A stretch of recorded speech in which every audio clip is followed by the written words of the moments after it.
about your position on the state law banning gays and lesbians from adopting children. Sure. Well, first of all, I will talk about the lawsuit. The lawsuit we're engaged in right now is to uphold that state law, its constitutionality. We were requested to do that by the Department of Family and Children. Bob Butterworth asked us to do it. They still would like to see that go to the state Supreme Court and get it resolved and find out what the constitutionality of it is. So that's separate and apart from my personal views, but that's what we're doing over here. On the other hand, I personally think that having children raised by a man and a woman is by far the most desirable, and I am not in favor of gay adoptions. But that's a political, personal view, and I separate that. I'd be doing whatever my views were. I would still, as an obligation of Attorney General, would be doing what I'm doing to defend the constitutionality of any state law. Why is it most desirable to have a man and a woman raise a child? I just think it is. I think if you look at history and see the difficulties that we've seen as children grow up with, single moms, and many of them are, those moms do as well as they can. Some of them come out very, very well. But oftentimes, having a man around is extremely helpful as a role model. I think a male role model is especially important for a boy.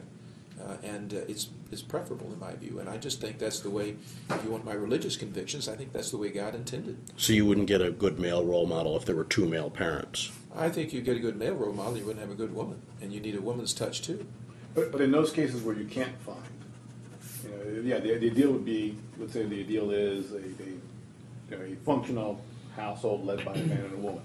In those cases where that's not available, if you've got a functional household by two people of the same sex, why?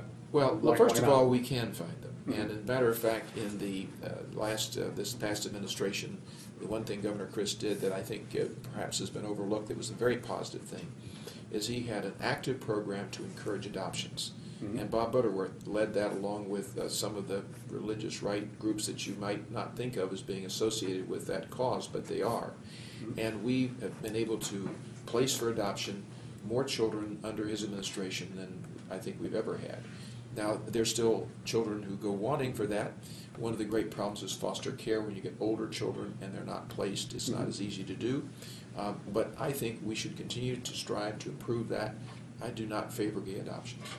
So for kids that are older, that we keep the ban in place, it's preferable for them never to I don't have believe the gay family model is good for the kids. Mm-hmm. I'm not. And first of all, it's against my religious views and my principles, so I don't favor. I just personally am against it. I'm not going to argue with you further the merits. There's no point in it. You and I perhaps disagree, but I still think it's a good model. Bill, let me ask you this: if the Supreme Court rules against your personal belief, as governor, what would you do? Well, obviously, we're going to abide by the law, whatever the law is in our state. I can't tell you that I'm going to do otherwise.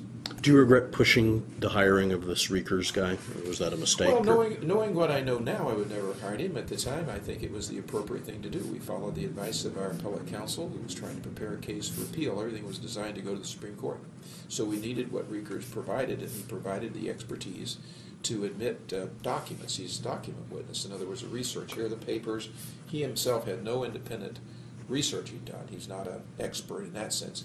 But he was a scholar, and he had all of this research that we needed to put in the record, and he was the vehicle to put that into the record.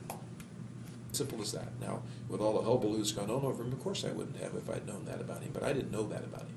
But does it say something that was the most credible expert that the state could come up with? Well, it says that you don't find very many experts out there or people willing to testify, especially in an academic environment. Campuses are very actually discriminating today against people with views that differ from theirs, especially on an issue like the gay issue.